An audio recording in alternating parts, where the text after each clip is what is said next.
Magandang araw muli sa inyong lahat, mga kaibigan. Sa araw po na ito ay isa na namang kwento ng pakikipagsapalaran at kababalaghan ang aking ihahatid sa inyo. Ito ay kwento ni Erning, isang magtutuba mula sa Baryo Newgan. Nagkaroon ng mga aswang na kung tawagin ay aswang berbalang ang lumigalig sa kanilang baryo. Ugali ng mga aswang na ito ang lantakan ang tuba mula sa puno ng nyug. Mga aswang na naglalasing muna bago pa nila atakihin ang mga tao at tangayin ito para dalhin sa kanilang lungga. Kinumbinsi siya ni Kapitan Damian para maging tagapagtanggol, subalit tinanggihan niya yon dahil hindi daw niya kaya. Isa pa, mahina ang kanyang loob. Subalit nang mawala ang kanyang pamangkin na si Bal, ay ganap na nagbago ang isip niya. Kinausap niya ang kapitan para tanggapin ang suwestyon nito.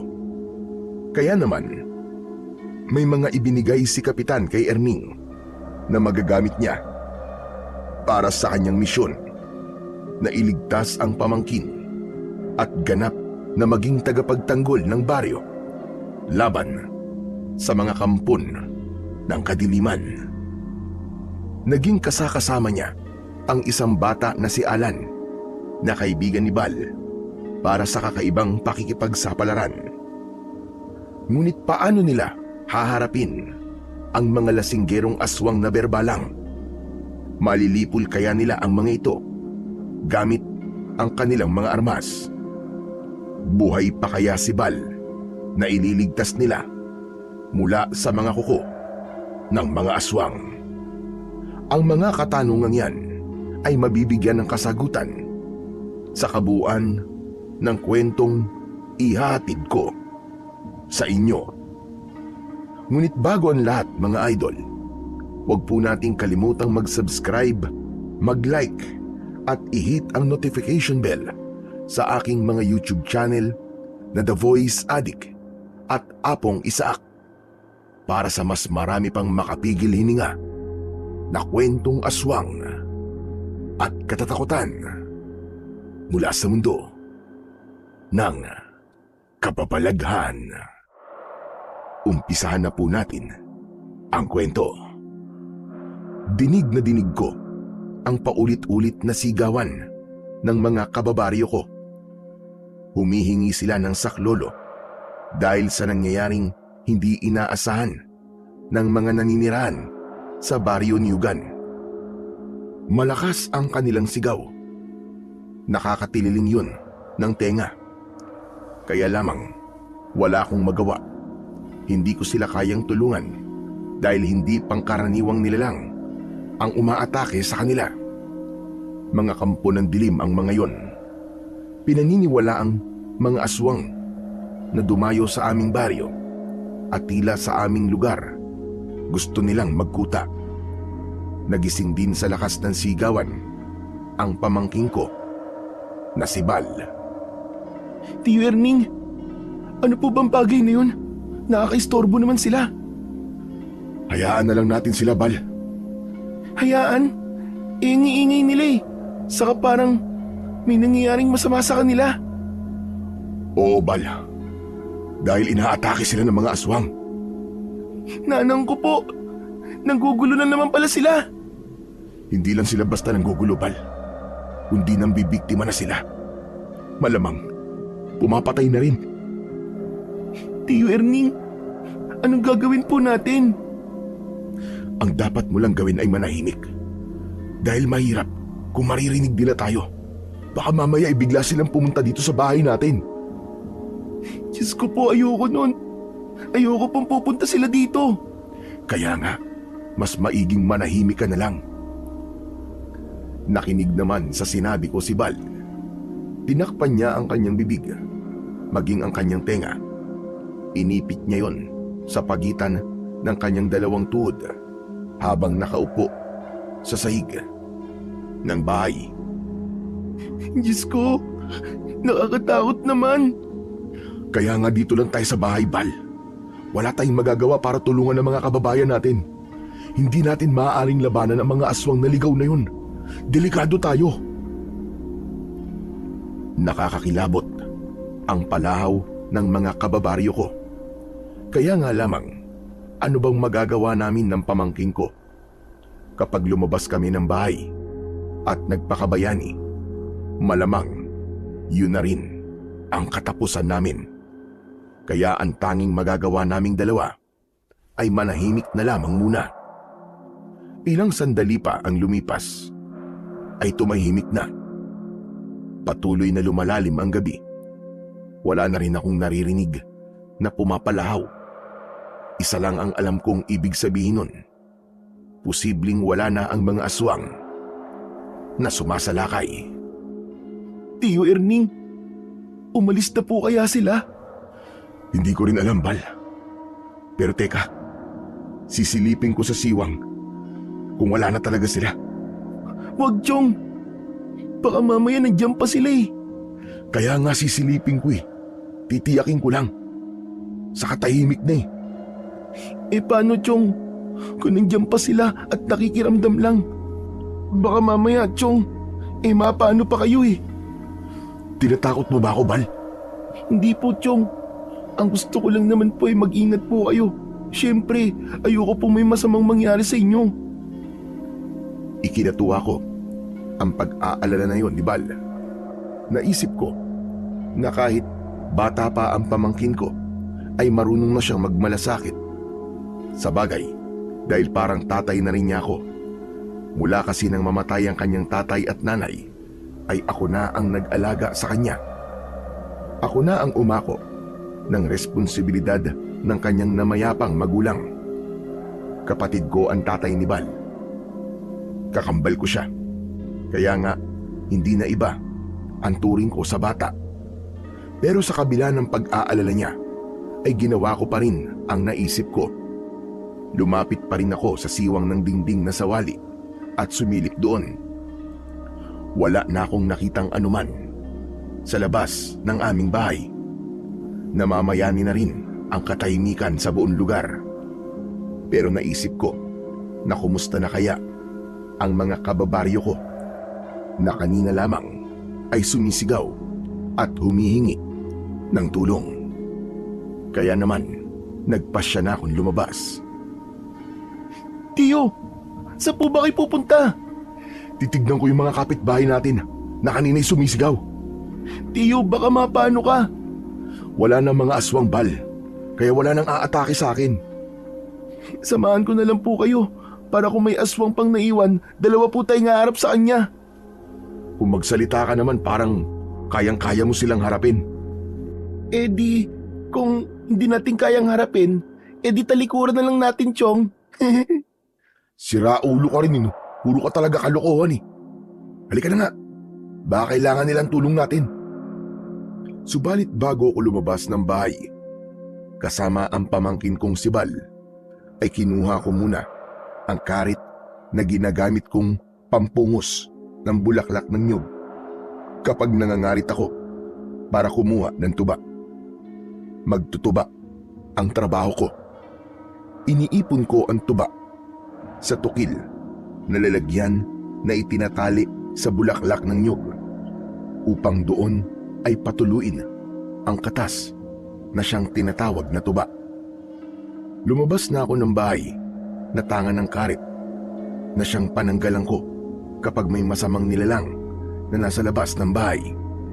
Panay ang kabog ng dibdib ko, subalit pilit kong pinapalakas ang aking loob. Chong, wala namang tao dito sa mga bahay eh. Paanong nangyari yun? Di ba kanina lang dinig na dinig natin yung sigawan ng mga kababaryo natin? Opo, humihingi pa nga sila ng tulong sa atin eh. Pero bakit ganun? Wala tayong makita kahit saan tao. Pero bukas naman po ang kanilang mga bahay. Saan po kaya sila nagpunta? Yan nga din ang iniisip ko eh. Kung naging biktima sila ng aswang, dapat nandito lang sila at walang buhay. Pero bakit kahit bakas nila, ay wala tayong makita? Chong, di kaya tinangay sila ng mga aswang. Saan naman kaya sila dadali ng mga aswang na yun? Sa kanilang binubuong kuta. Pero bakit kaya? Hindi ko rin kayang sagutin ang pagkawala ng mga kapitbahay na narinig namin na humihingi ng tulong. Pero saan kaya sila naroroon? Tama nga kaya ang sinabi ni Bal na posibleng tinangay sila ng mga aswang na umatake sa baryo ng gabing yun. Kaya naman kinabukasan ay agad na kumalat sa buong baryo ang tungkol sa pagkawala ng mga kababaryong sinalakay ng aswang. Bagay na labis ding ikinabahala ni Kapitan Damian. Ganyan din ang sinasabi ng ilang kababaryo natin, Erning.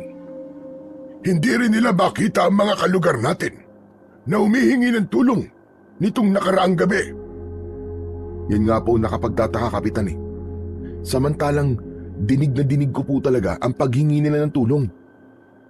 Sa kuta ng mga aswang, posibleng doon nila dinala ang mga taong nawawala. Pero ano pong gagawin nila sa mga taong kanilang tinatangay? Hindi natin alam ang totoong tinatakbo ng utak ng mga aswang, ang mga kampon ng kadiliman. Kung totoong nagkaroon na sila ng kuta sa lugar natin, Kapitan, di kaya plano nilang magparami ng kanilang kauri? Ngunit para saan ang mga taong tinatangay nila? Maaaring gawin nilang pagkain, Kapitan. Kundi naman ay gagawin din nilang mga aswang upang mapabilis ang kanilang pagpaparami. Maaaring tama ka nga doon, Erning. Dapat pala natin silang pigilan, Kapitan.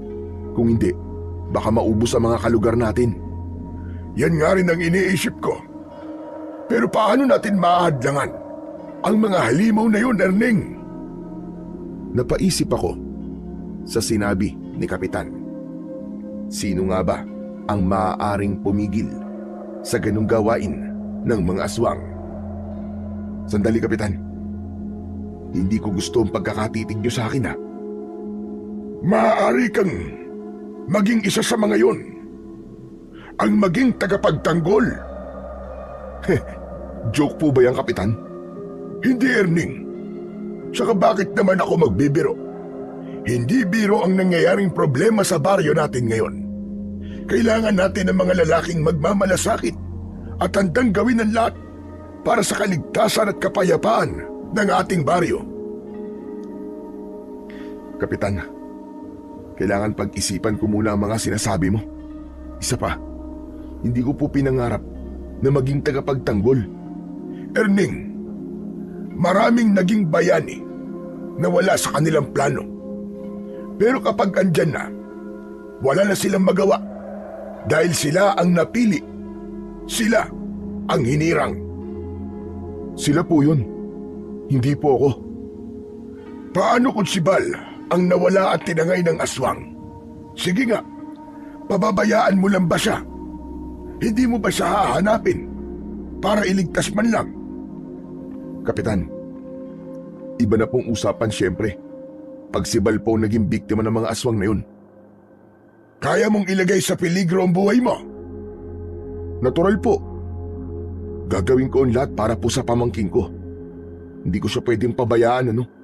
Dahil yung pong ipinangako ko sa kakambal ko na tatay niya. Ako ang bahala kay Bal. Ako ang mag-aalaga sa kanya.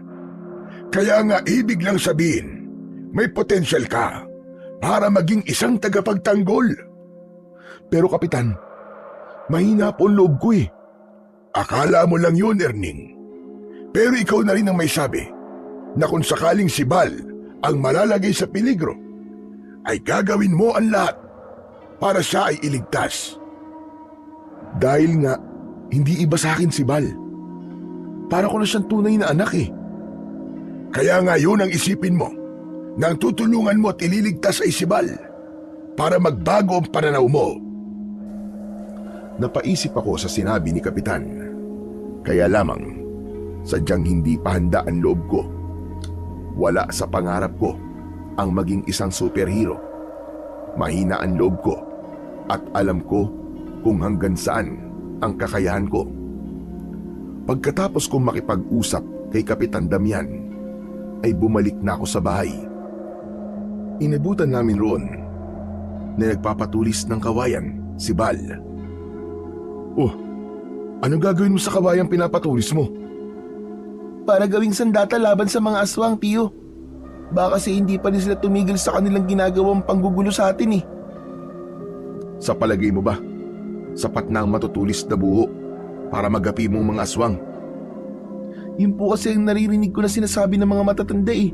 Saka nabasa ko po sa mga kwento. Siguro dati ganun nga. Tapos, pwede rin ng asin sa kabawang. Kasi nga, takot po sila sa ganun. Siguro dati, pwedeng gamitin na panlaban sa mga kampo ng dilim ang asin at bawang. Bakit, Tiyo Erning? Nagbago na ba sila? Nag-mutate na ba ang mga aswang ngayon? Kaya hindi na pwedeng panlaban sa kanila ang kawayan at asin at bawang? Bal, marami nang nagbago sa mundo natin. Maging mga kampo ng kadiliman ay nagkaroon na rin ng inobasyon. Nagiging makabago na sila. Grabe, ang astig naman nun. Sino may sabi sa inyan, Tiyo? Wala. Naisip ko lang. Kasi nga, posibleng mangyari yun, di ba? Ang advance nyo naman mag-isip, Tiyo. Mas maigi na yung advance mag-isip kesa naman isipin ko pa rin yung makaluma. Pero tayo nga, Chong. Makaluma pa rin ang trabaho natin eh. Magtutuba tayo. Pinupungo sa mga bulaklak ng nyog para makakuha ng tuba. Bal, hindi naman pwedeng magbago yun eh. Dahil ang tuba ng nyog nanggagaling sa kanyang bulaklak. Kung sa bagay. Pero yung binibenta nating tuba na galing sa nyog ay hindi lang para gamiting inumin na nakalalasing, kundi maaari na rin pagkunan ng masarap na suka, pwede ring alak at kung ano-ano pa. Yun ang pagbabago. Naku naman, ang dami mo naman sinabi, Chong. Lalo lang tuloy ako naguguluhan eh. Basta may pagbabago na rin. Maging ang kampon ng kadiliman. Yan ang tatandaan mo, Bal. Paano to? Hindi ko na itutuloy ang pagpapatulis itong mga kawayan? Pwede rin naman. Sige na, ituloy mo na lang yan. Dahil wala rin naman tayong ibang sandata na maaaring gamitin kung sakaling may aswang na lumusob dito sa atin. Pero Chong, nasa na nga kaya yung mga taong nawawala na tinangay ng aswang, no? Malamang, nandun sa kuta nila. Di ba yun ang sabi mo? Buhay pa kaya ang mga taong yun, Chong? Kaya nga eh. Gustong ipahanap nga ni Kapitan. Kanino? Kanino pa? E di sa akin. Hala, bakit sa'yo, Tiyo? Wala ka namang power para labanan ng mga aswang ah. Eh gusto yata akong pagtripan ni Kapitan Damian eh. Ayos din tong si Kapitan eh, no? Kung siya na lang kaya, gusto yata niyang matigok ka ni. Dahil sa niya gusto ipahanap yung kuta ng mga aswang. Ano siya, Hilo? Pero kung may kapangyarihan lang talaga ako, syempre gagawin ko yun. Kaya lang, Tiyo, wala ka namang power. Hindi ikaw si Daimos, hindi ka rin si Super Ingo, at hindi ka rin naman si Kapitan Bawang o kaya si Kapitan Barbel. Ikaw ay si Erning Magtutuba na laging may hawak na karet at tukil. Kaya nga hindi ko rin maintindihan si Kapitan Damian eh, kung bakit ako napagtripan niya. Di kaya may nakikitang kakaiba sa si Kapitan, Tiyo? Aba, malay ko sa kanya. O kaya naman, Tiyo, baka merong tinatago si Kapitan, tapos ibibigay niya sa'yo. Tinatagong ano? Di mutya, o kaya medalyon laban sa mga aswang. Napaisip ako sa sinabi ng aking pamangkin. May punto naman siya. Baka nga merong itinatago si Kapitan Damian na ayaw pang sabihin sa akin ng diretsahan. O kaya tinitiyak muna ni Kapitan na buo ang loob ko dahil mahirap nga naman na ibibigay niya ang anumang iniingatan niya sa taong hindi kayang magpakabayani dahil masasayang lamang yon. Pero ayokong umasa, saka hindi ko rin nararamdaman sa sarili ko na may kakayahan ako. Sabi ko nga, mahina ang loob ko. Mas gusto kong maging magtutuba na lamang. Mas tahimik na buhay ang pangarap ko. Hindi ang maging isang superhero. O ano Bal, tapos ka na ba dyan sa ginagawa mo? Opo, tiyo. May 10 piraso na po ng kawayan ang pinatulis ko. Halika na, samahan mo na ako. Saan tayo pupunta, tiyo? Saan pa ba? Kundi sa pangangarit para makakuha na ng tuba at madala na natin sa mga suki natin. Ay, oo nga pala. Oras na para sa pangangarit natin. Tumayo na si Bal para samahan ako. Pero inutusan ko muna siyang kunin sa loob ng bahay ang gamit kong karit.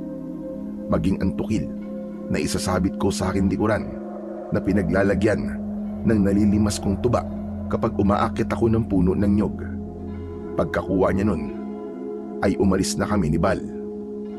Kaya lang, ganun na lamang ang pagtataka ko dahil nakakailang puno na ng nyog ang inakyat ko pero walang laman ang sisidlan na ikinabit ko doon para sahurin ang mga tumutulong tuba mula sa bulaklak ng nyog. Hala, bakit ganun? Ano nangyari sa mga puno ng nyog na to?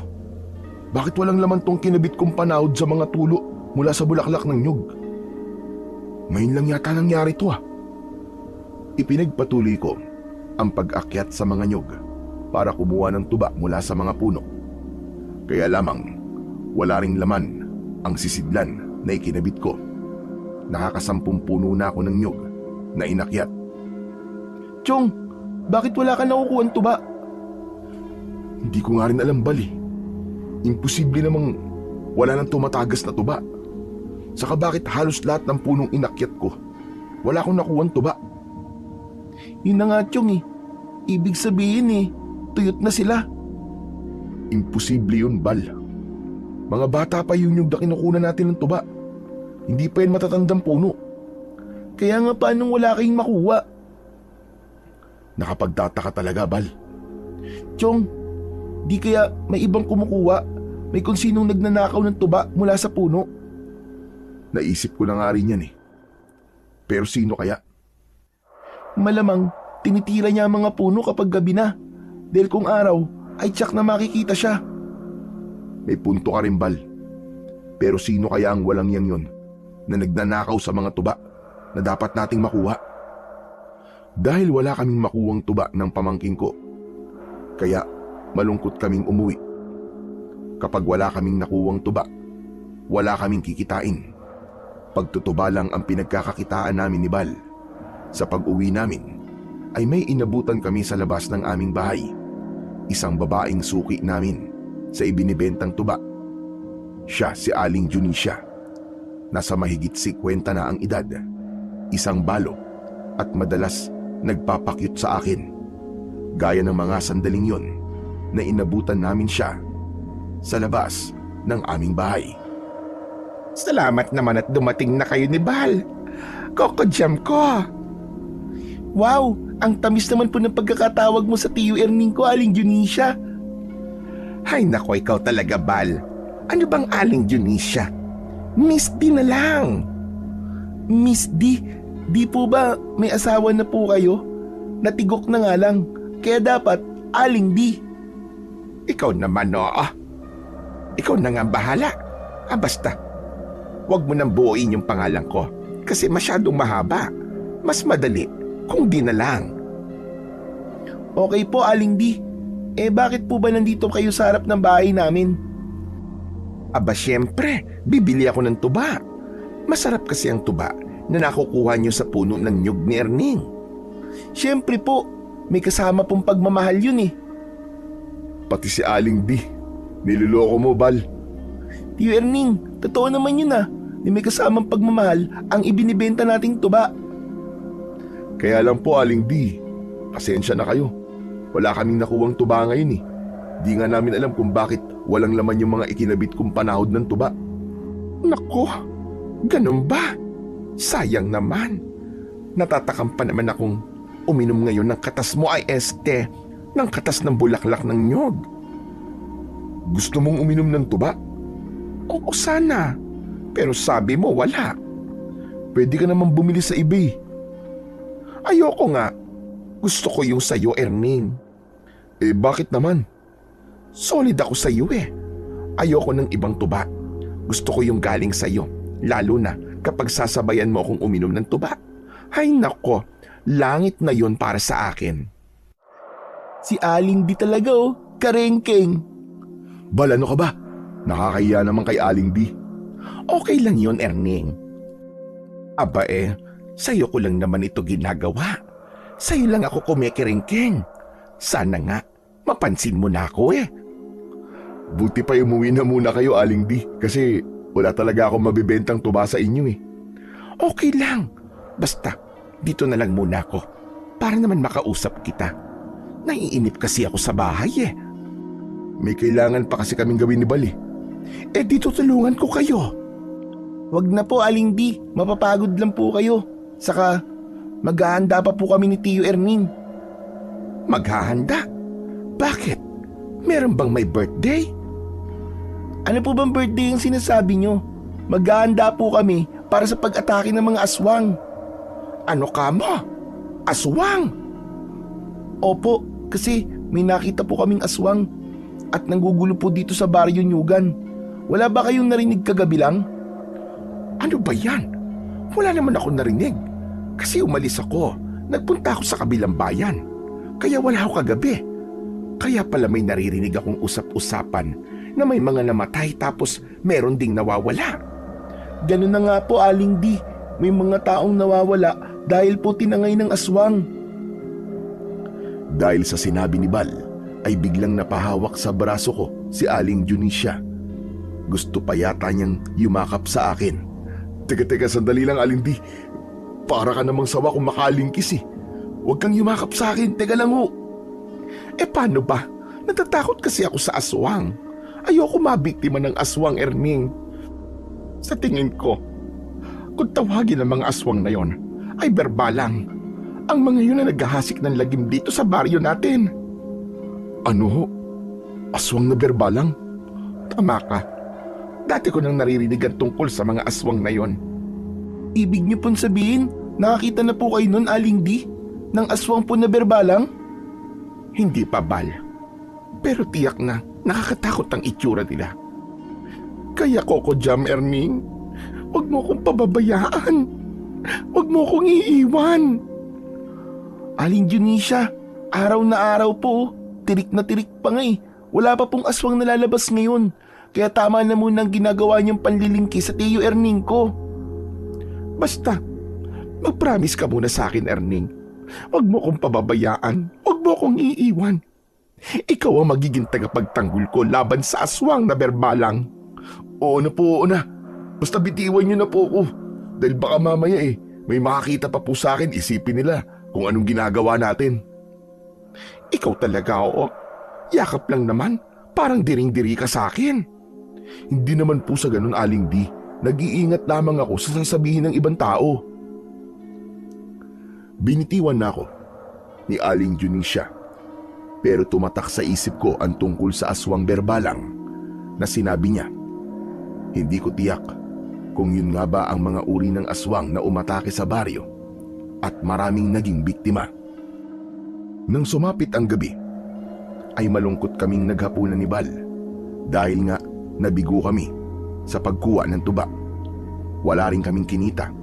Tapos nakonsumi pa sa ginawa sa akin ni Aling Junisha. Hindi ako makatulog ng gabing yon dahil sa pag-iisip tungkol sa maraming bagay.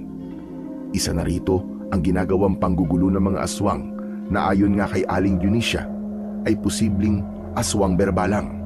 Ikalawa, may sumasalisi sa akin at siya ang kumukuha ng tuba mula sa puno ng nyog na aking kinakaritan. Maagang nakatulog si Bal, subalit dahil sa pag-iisip at pag-aalala ay hindi ako dalawin ng antok.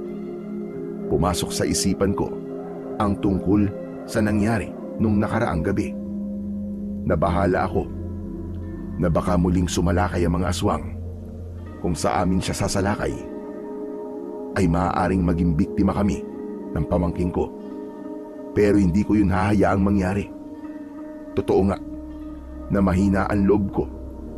Subalit kapag naiisip na bibiktimahin ako ng aswang, lalong-lalo na ang pamangking kong si Bal, ay magagawa kong palakasin ang aking loob para ipagtanggol si Bal. May halong kaba na lumabas ako ng bahay. Pinuntahan ko at inihanda ang mga kawayang buho na tinulisan ni Bal. Kahit marami akong sinasabi na posibleng may pagbabago na sa mga aswang, ay maaari pa rin gamiting sandata ang mga pinatulis na kawayan. Kumuha ako nun habang nakakabit na rin sa aking bewang ang karet. Dapat akong maging alerto kahit pa malakas ang kabog ng dibdib ko. Hanggang sa maisip ko na pumunta sa mga puno ng nyog na pinagkukunan ko ng tuba. Kailangan magmanman ako ron para malaman at mahuli ko kung sino ngang nanglalamang sa akin na nagnanakaw ng tuba mula sa mga nyog na aking inaakyat. Maliwanag ang sinag ng buwan ng gabing yon. Kahit kumakabog ang dibdib ko, ay lakas loob akong gumala. Nag-antabay ako malapit sa mga nyog.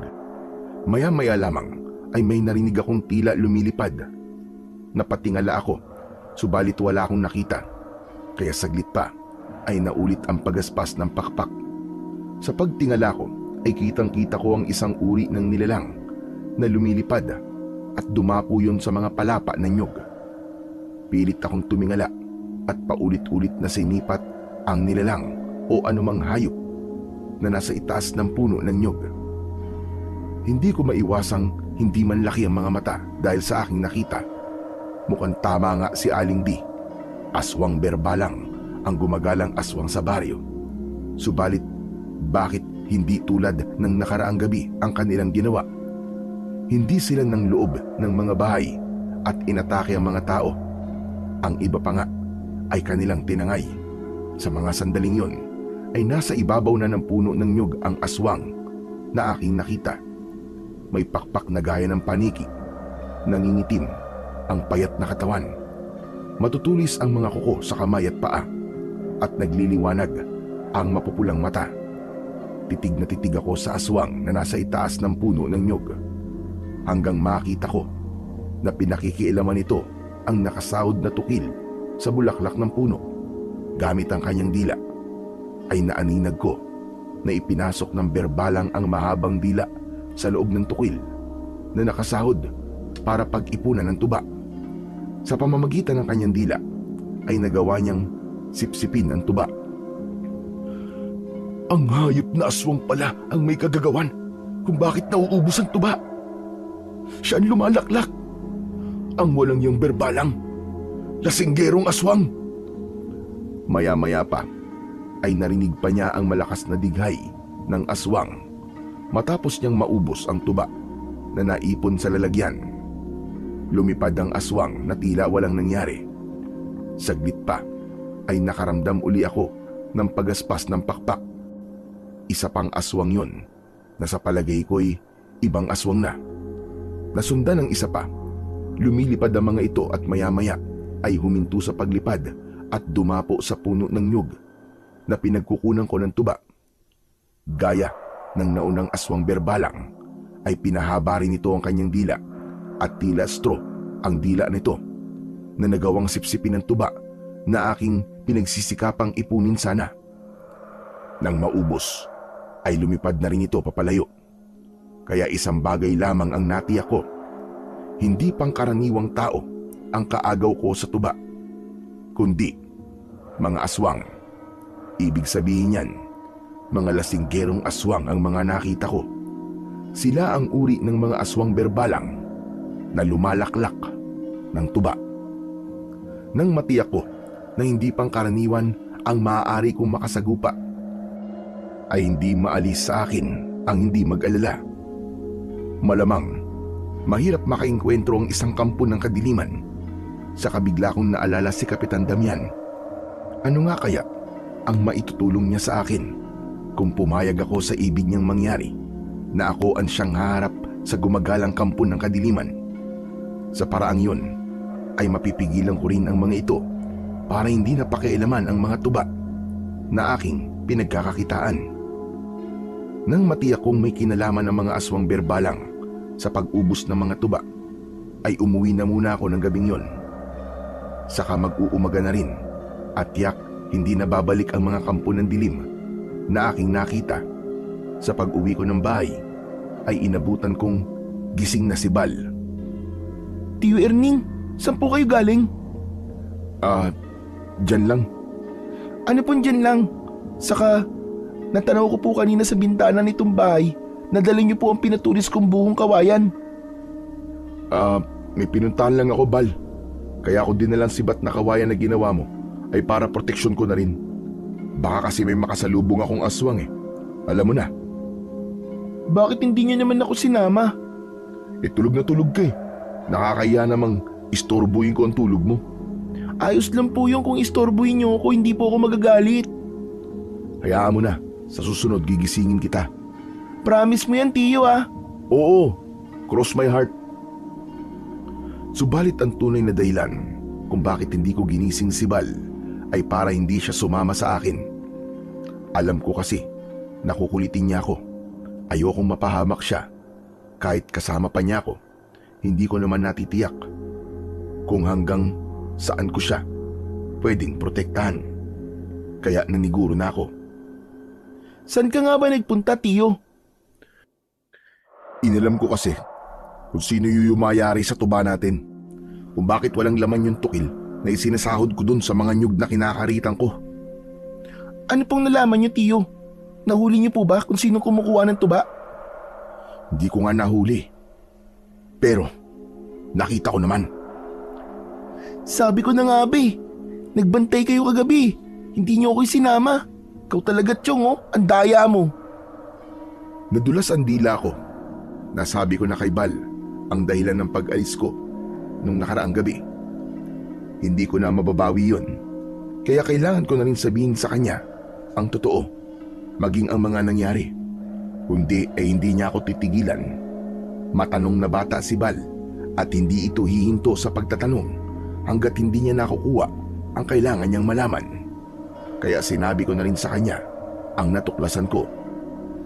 Seryoso ka, Tiyo Erning? Nakita mo talaga? Oo nga, Bal. Nakita ko ang aswang berbalang. Nakakatakot po ba at pangit? Oo, parang ikaw lang. Ang sama mo naman sa akin, Tiyong. Anong parang ako? Ibig mo ba sabihin, mukha akong aswang? Mukha akong berbalang? Ikaw naman, joke lang yun. Nagtatampo ka naman kaagad. Kasi sa gwapo kong to, sasabihin niyo ako na para akong aswang. Sabi nga sa'yo, di ba? Biro lang. Pero alam mo ba, Bal?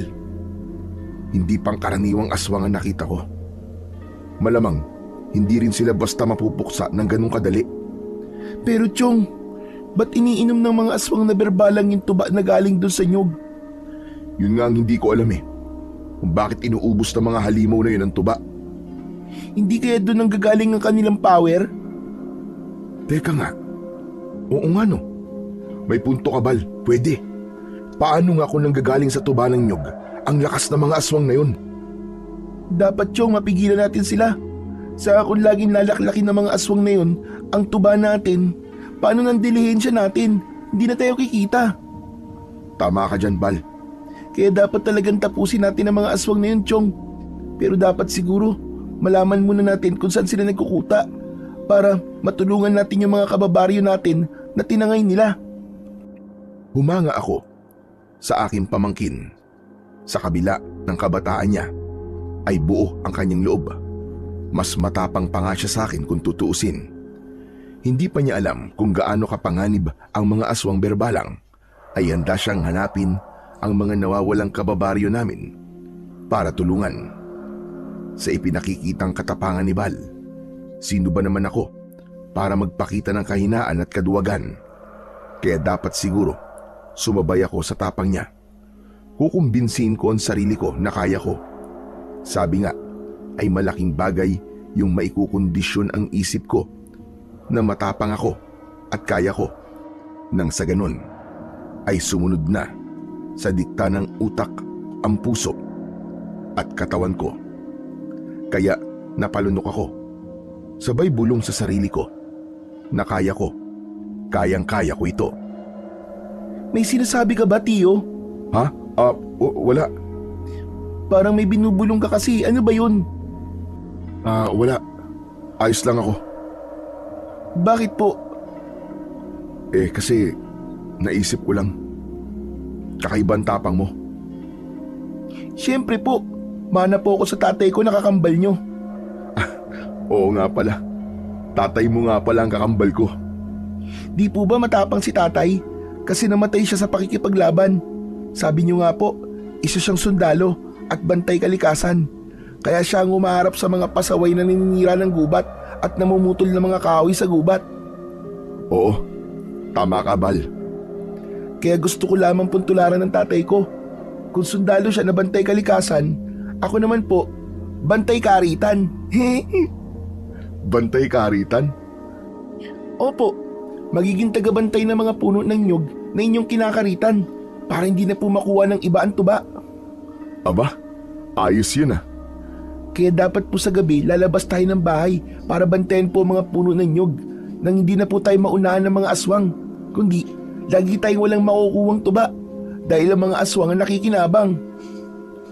Dahil nakapagdesisyon na ako, handa na akong maging tagapagtanggol ng baryo ni Ugan. Maaari kong maging kapartner si Bal na kahit bata pa ay mas matapang pa kesa sa akin. Pero hindi matatapos sa lakas ng loob ang lahat. Kaya nagpasya akong magtungo kay Kapitan Damian. Gusto ko siyang makausap dahil ramdam ko na may maitutulong siya sa amin. Kaya lamang, nang dumating ako sa opisina niya sa barangay, ay nakita ko na may mga kausap si Kapitan. Lumapit ako sa kinaroroonan nila, pero hindi muna ako pumasok sa loob ng barangay hall. Tumambay lang muna ako sa labas ng pinto. Mula sa lugar na kinaroroonan ko, ay naririnig ko ang pakikipag-usap ni Kapitan sa kanyang lalaking panauhin. Hector ang pangalan nito. Isa siyang pulis. Salamat naman at nagpadala ng pulis dito sa aming baryo. Nagagalak akong makilala ka. SPO2, Hector Alonso. Ganon din po ako. Masaya po akong makilala kayo, Kapitan Damian.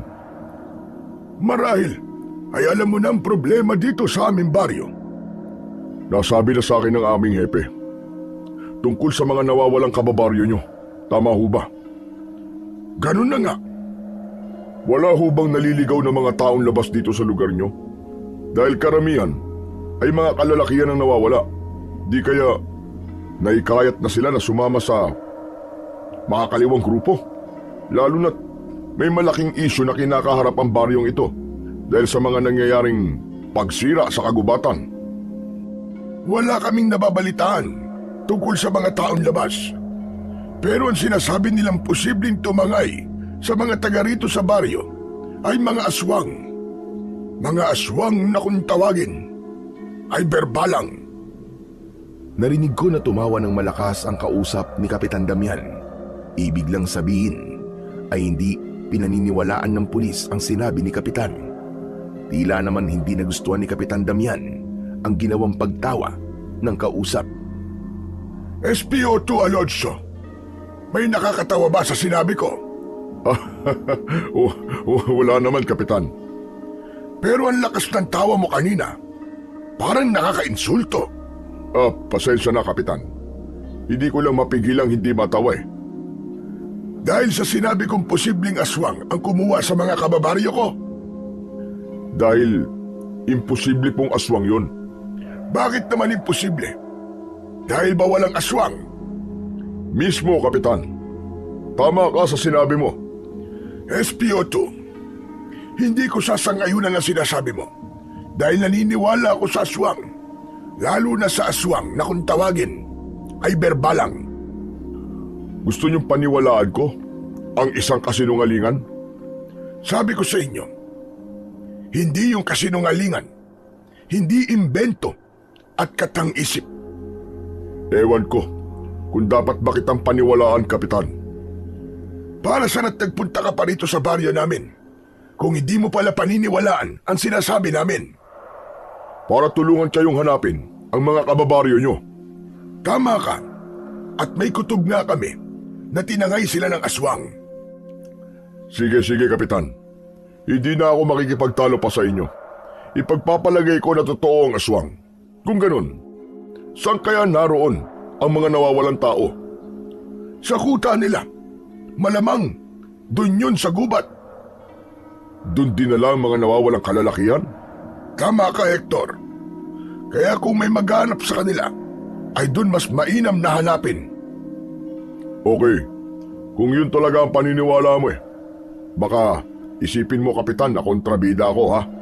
Kaya papatulang ko na ang kalokohan nyo. Ano ka mo?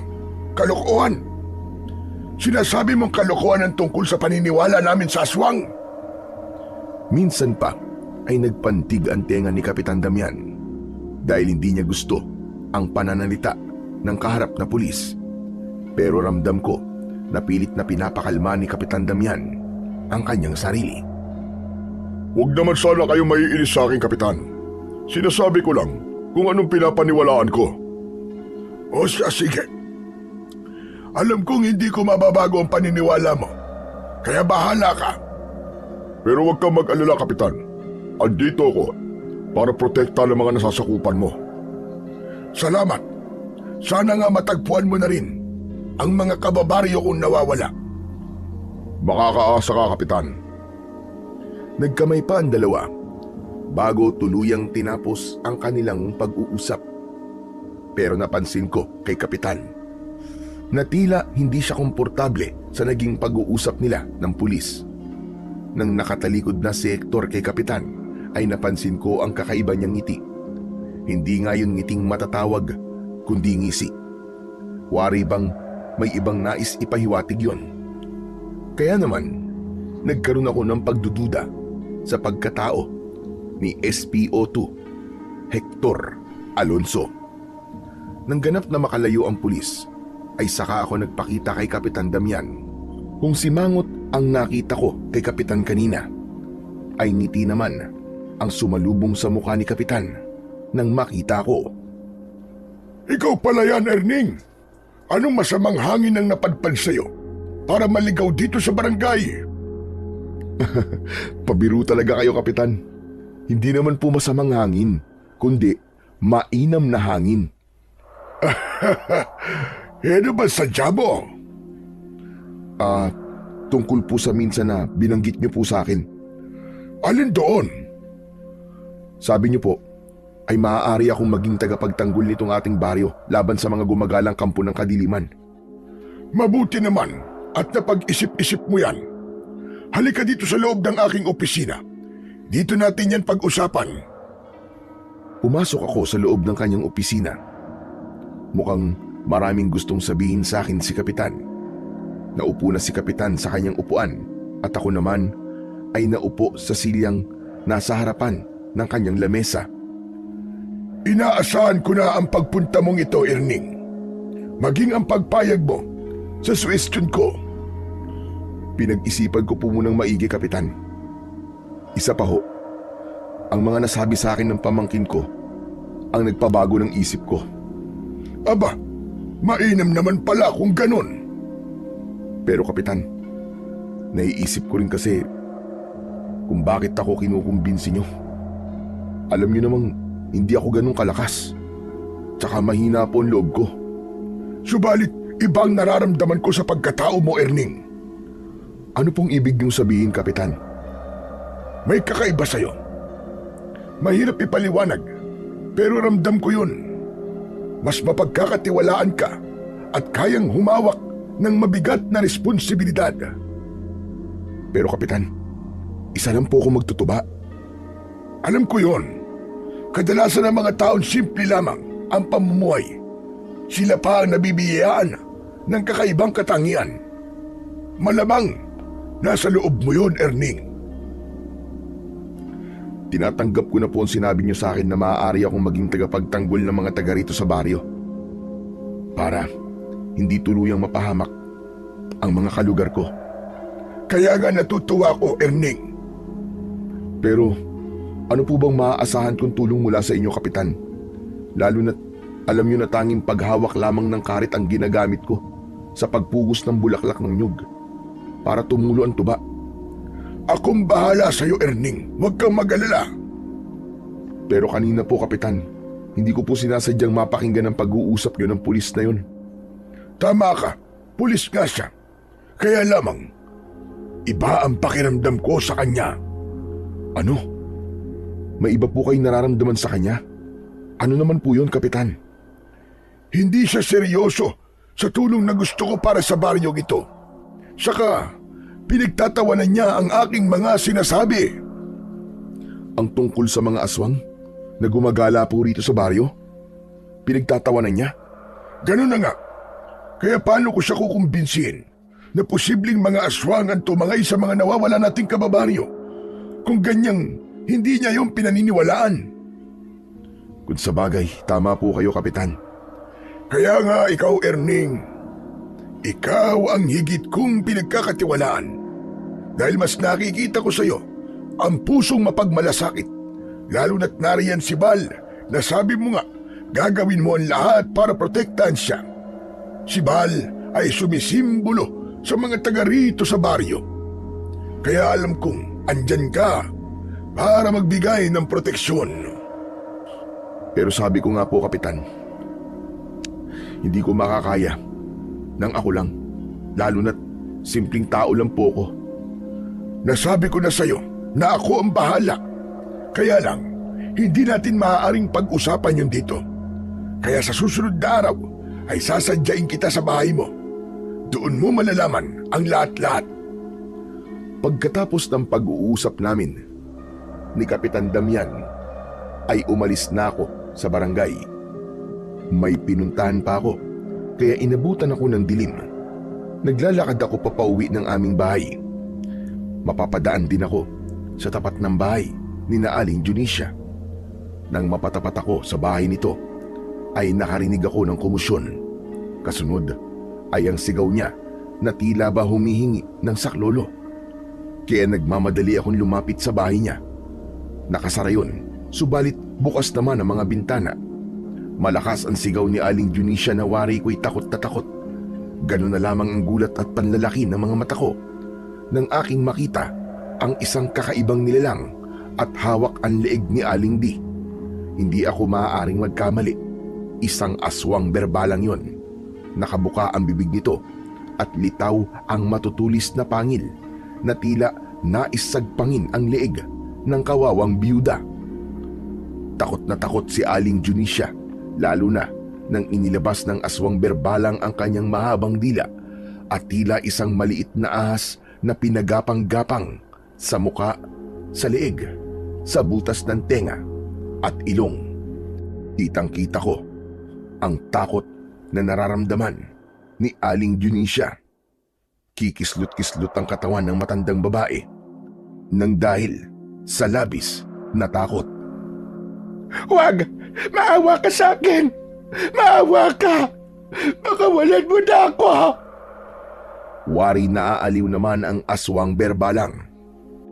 Hindi sinasagpang si Aling Junisha ng aswang, ngunit dinidilaan lamang ito sa muka. Pero alam ko na sa kamatayan din ni Aling Junisha mauuwi ang lahat sa kabila ng ginagawang paglalaro sa kanya ng aswang. Kaya upang maistorbo ang aswang, ay lumikha ako ng ingay. Hinalabog at pinukpok ko ang dingding ng bahay ni Aling Junisha. Nabaling ang atensyon ng aswang sa ingay na aking nilikha. Kaya naman, napatingin ito sa bintana. Iniwan niya ang pagkakahawa kay Aling Junisha at sumilip ang aswang sa labas. Pero agad na akong nakapagkubli, kaya hindi ako nakita ng aswang. Nang wala itong nakita, ay hindi na kontento ito at lumabas pa. Pursigidong hanapin kung sino ang lumika ng ingay. Kinabahan na ako dahil pakiwari ko'y mali ang aking naging desisyon. Abot-abot ang panalangin ko habang nakakubli ako sa gilid ng bahay ni Aling Di. Kapag umikot ang aswang berbalang sa kabuuan ng bahay, ay imposibleng hindi niya ako makita. Kaya natataranta na ako kung ano ang aking gagawin. Dasal ko na sana'y hindi umikot sa kabuuan ng bahay ang halimaw. Pero tila hindi umayon sa akin ng pagkakataon dahil narinig ko ang ingay ng berbalang. Maging ang yabag niya ay narinig ko din. Subalit mahinang-mahina ang taglay niyang ingay at yabag.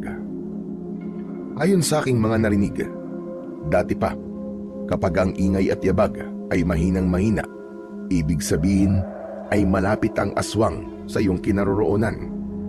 Samantalang kapag ang ingay na naririnig na likha ng aswang ay napakalakas, ito ay malayo pa. Dahil mahina ang aking naririnig, kaya tamang nasa malapit lamang ang aswang. Wala akong maaaring gamiting panlaban sa aswang ng mga sandaling yun. Kaya mabilis na pagtakbo na lamang ang aking maaaring gawin para takasan yun. Naghahanda na ako para sa gagawin kong pagtakbo nang makarinig naman ako ng pagaspas ng pakpak. Napatingala ako at ganun na lang ang sinda ko dahil lumilipad ang aswang berbalang. Kitang-kita ko na pabulusok ito papunta sa kinaroroonan ko. Nauuna ang dalawang kamay na may matutulis na kuko. Handang-handa akong dakmain. Wala na akong nagawa nang hawakan ng aswang ang aking leeg.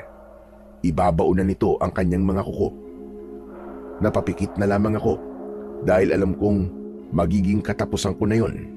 Naisip ko na hindi na mangyayari pa ang anumang plano namin ni Kapitan.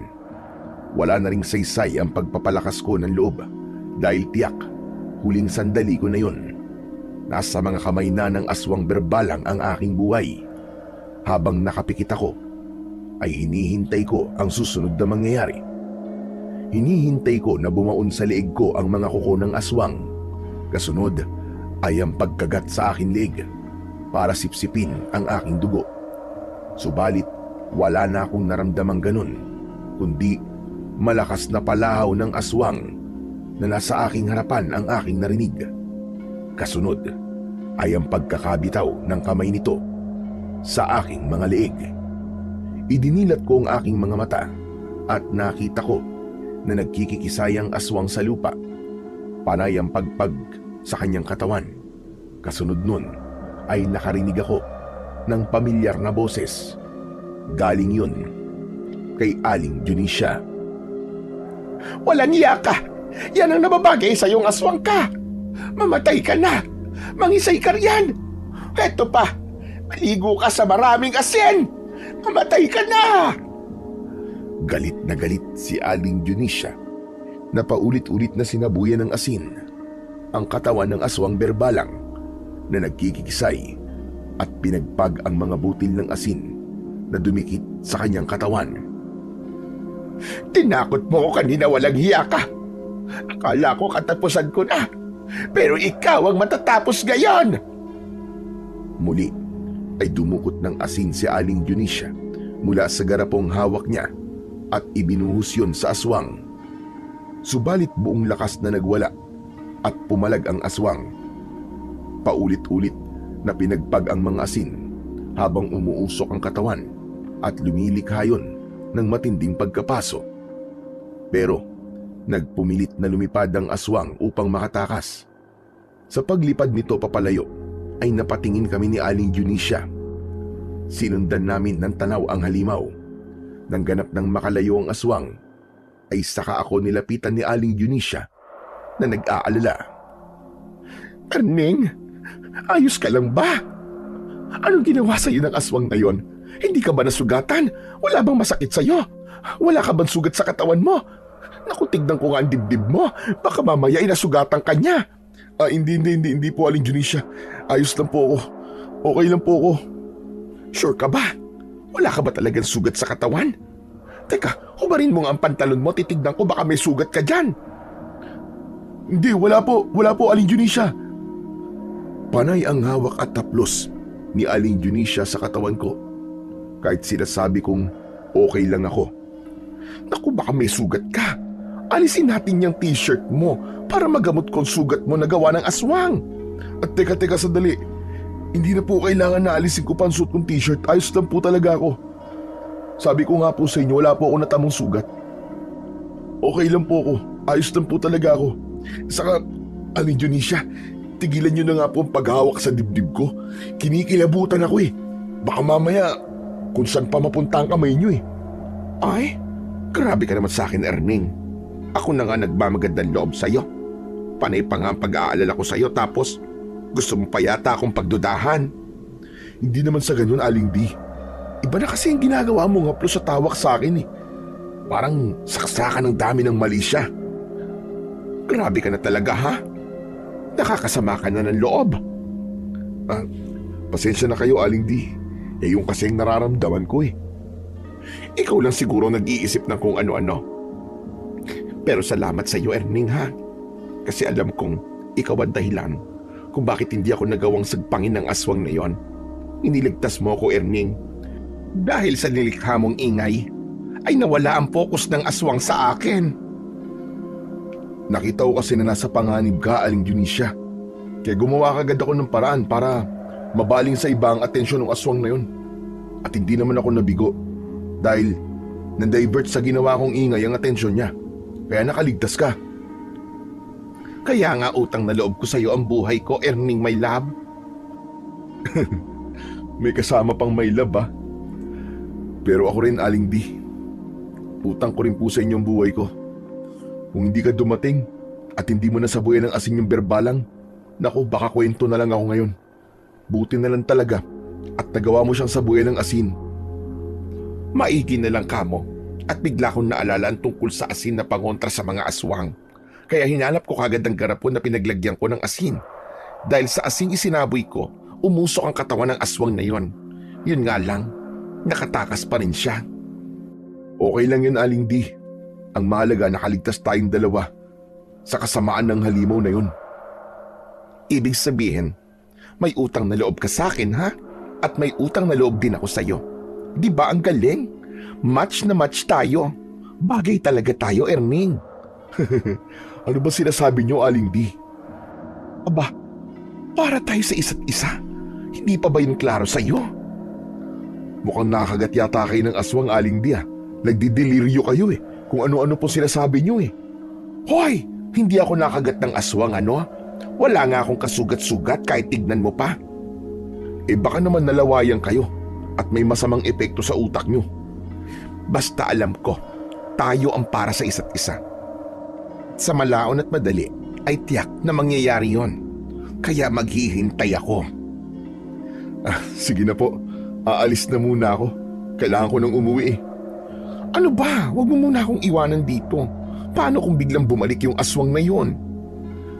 Kaya niyo na po yun.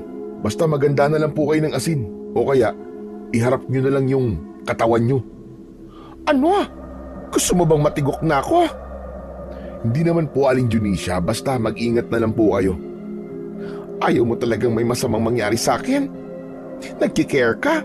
Ibig bang sabihin mahalaga ako sa'yo? O baka, mahal mo na ako? Malala na talaga kayo. Matindi po kayo magpantasya. Ayaw mo lang aminin, Erning. Pero alam ko na may feelings ka para sa akin. Dahil hindi mo ako ililigtas sa aswang berbalang kung wala kang nararamdaman para sa akin. Ay, ambot. Ang kulit. Ang hirap niyo pong kausap, Aling Dionisio. Sige, uuwi na po ako. Dahil bukas ay pupunta pa sa bahay namin si Kapitan. Aba, bakit? Anong gagawin sa inyo ni Kapitan? Sa amin na lang po yun. Secret. Iniwan ko na si Aling Dionisio. Pero talagang kinikilabutan ako sa mga sinasabi niya. Ang tigas din naman talaga ng muka ng matandang yon. Inisip niya na may gusto ko sa kanya dahil iniligtas ko siya. Kung alam ko lang na ganun ang iisipin niya, sana ay hinayaan ko na lang siya na pinatay ng aswang. Pero masamang mag-isip ng hindi maganda sa kapwa. Kaya pagpapasensyahan ko na lang siya. Matanda na siya at malapit ng maging senyor. Kaya dapat unawain na lang. Nang makauwi ako ng bahay, ang una kong inasahan ay daratnan ko si Bal na naghihintay sa akin.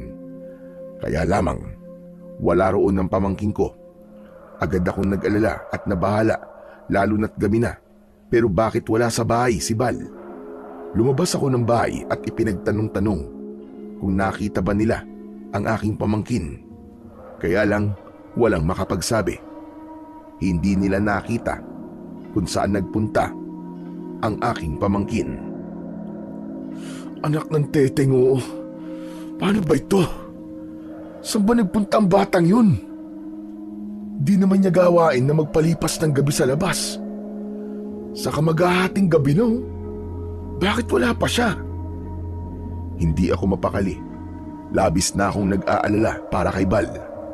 Alam kong hindi rin ako makakatulog hanggang hindi ko nakikita ang pamangking ko. Kinuha ko ang aking karit. Ito ang tanging sandata kong maaaring gamitin sa anumang panganib na maaari kong makaharap ng gabing yon. Ganap nang nabuo sa utak at puso ko ang magkaroon ng tapang, lalo na sa mga pagkakataong yon na nawawala si Bal na hindi ko lang tinuturing na pamangkin, kundi isang anak. Lumabas ako ng bahay upang muli ay magbabaka sakali na makita siya, kahit alam kong mahihirapan ako dahil gabi na. Subalit hindi pa ako nakakalayo ng bahay nang bigla kong makasalubong ang isang batang madalas ay nakakalaro ni Bal, si Alan. Buti, nakita ko kayo, Mang Erning. Oh, ikaw pala, Alan. Bakit, ano bang kailangan mo? Tungkol po kay Bal. Alam mo kung nasan siya? Wala kasi sa bahay eh. Kuwan po kasi, Mang Erning eh. Kanina po, inabutan po kami ng gabi sa paglalaro. Nang papauwi na po kami habang naglalakad, bigla po kaming may naramdaman na sumusunod sa amin. Tapos, bigla po siyang nabulaga. Tapos, tinangay kami ng isang nakakatakot na halimaw. Ha? Anong klaseng halimaw? Aswang po, Kuya Erning. Yun yata yung sinasabi nilang bembalang eh. Inangay po kami.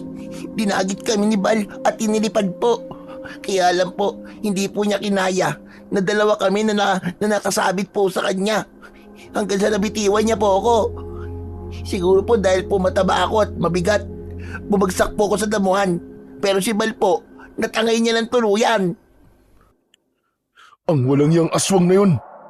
Tulungan po natin ang kaibigan ko, Kuya Erning. Oo, Alan. Hindi ko pwedeng pabayaan si Bal. Pero alam mo ba kung saan nagpunta ang aswang na tumangay kay Bal? Mukhang sa gubat po ang punta niya. Kaya alam po, gabing-gabi na po eh. Yan nga rin ang iniisip ko eh.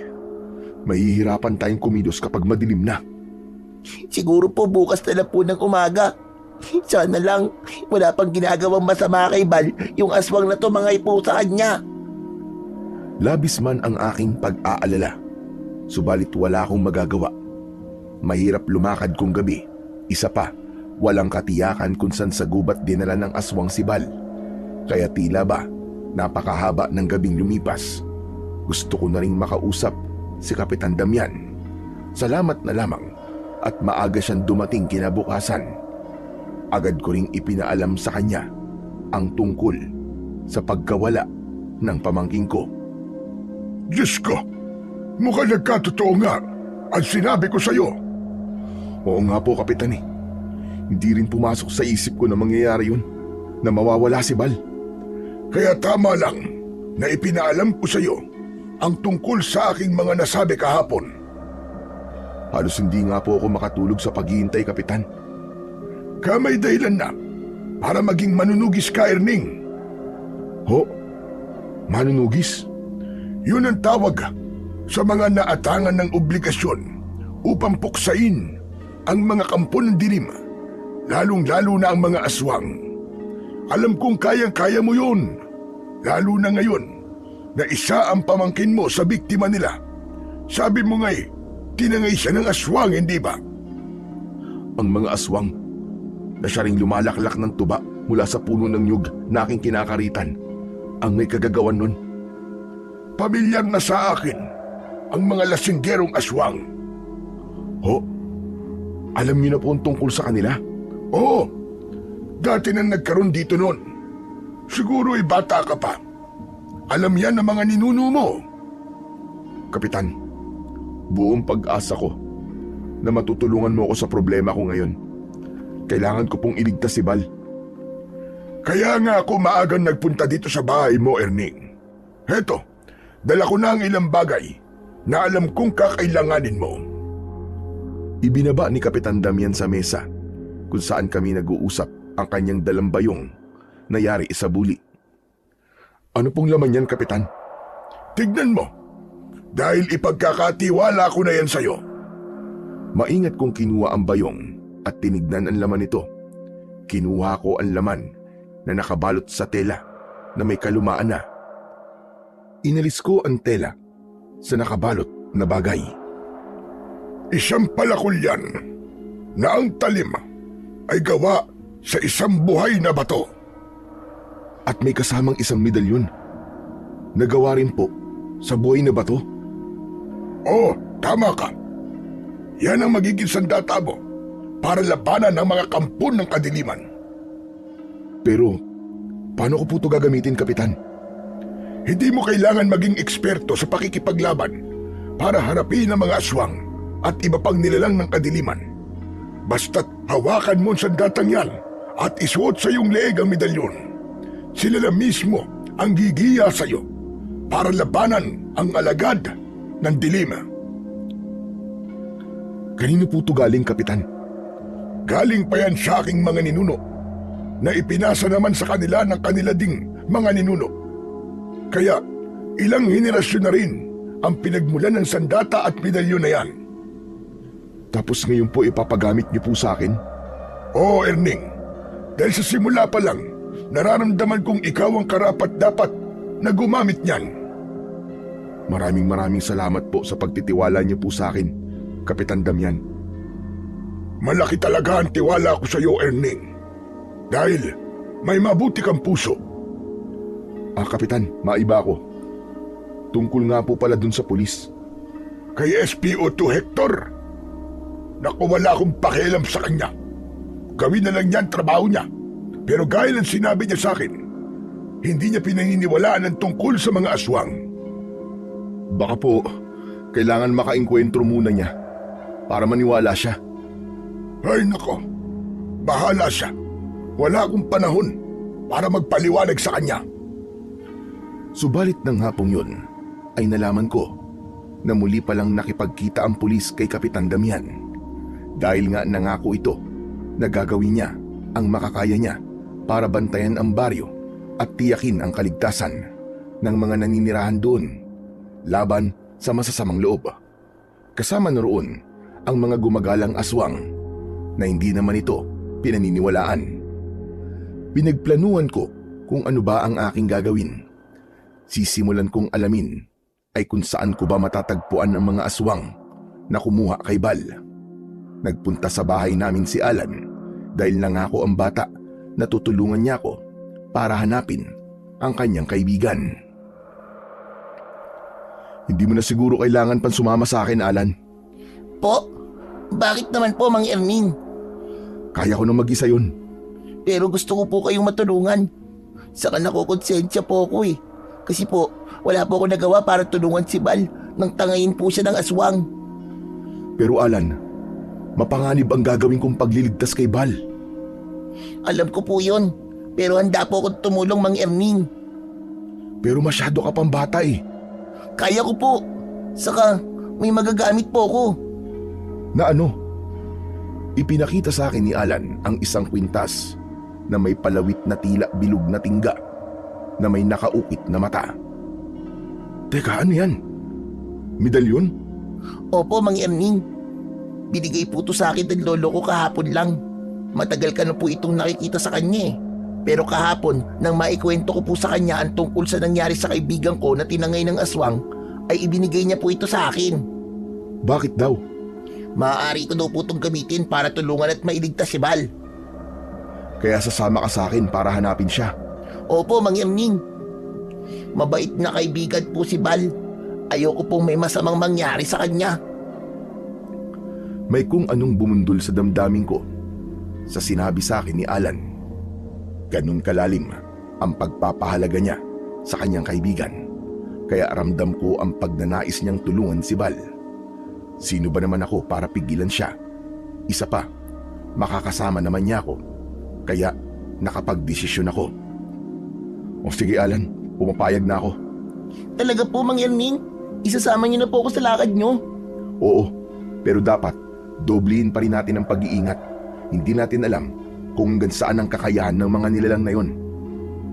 Kailangan ko nang simulan ang pagpaplano para iligtas si Bal at tuluyan ng lipulin ang mga lasinggerong aswang na gumagala sa baryo Newgan Kaya kinausap ko si Alan upang hingin ang kanyang opinyon. Sa kabila ng kanyang kabataan, ay kinakikitaan ko siya ng kakaibang kakayahan. Alan, kailangan malaman natin kung saan sa gubat nagtatago ang mga aswang. Dapat tayong makaisip ng paraan kung paano natin malalaman yun. May naisip po ako, Mang Erning. Ano yun, Alan? Ipinaalam ni Alan ang kanyang naisip na plano. Nagulat ako sa kanyang sinabi. Hindi ko sukat akalain na ganun siya katapang. Hindi rin yun pumasok sa isipan ko, pero kakaiba talaga ang kanyang naging suwestyon. Di po ba? Okay po yung naisip ko, Mang Erning. Alan, parang hindi madali yung gusto mong mangyari ah. Pero yung po naisip kong paraan para malaman natin kung saan sa gubat nagkukuta ang mga aswang. Malamang nandun din po si Bal. Pero delikado yun. Baka kung mapaano ka. Kaya ko po yun. Hindi ko alam kung papayagan ba kita. Nagdadalawang isip ako. Sige na po, Mang Erning. Kayang-kaya ko po yun. Ako po ang bahala sa sarili ko. Saka di po ba, meron po ako medalyon na bigay po sa akin ng lolo ko. Magagamit ko po ito. Ito po ang poprotekta sa akin. Paulit-ulit ang pakiusap sa akin ni Alan. Kaya naman, nakumbinsi rin niya ako sa ibig niyang mangyari.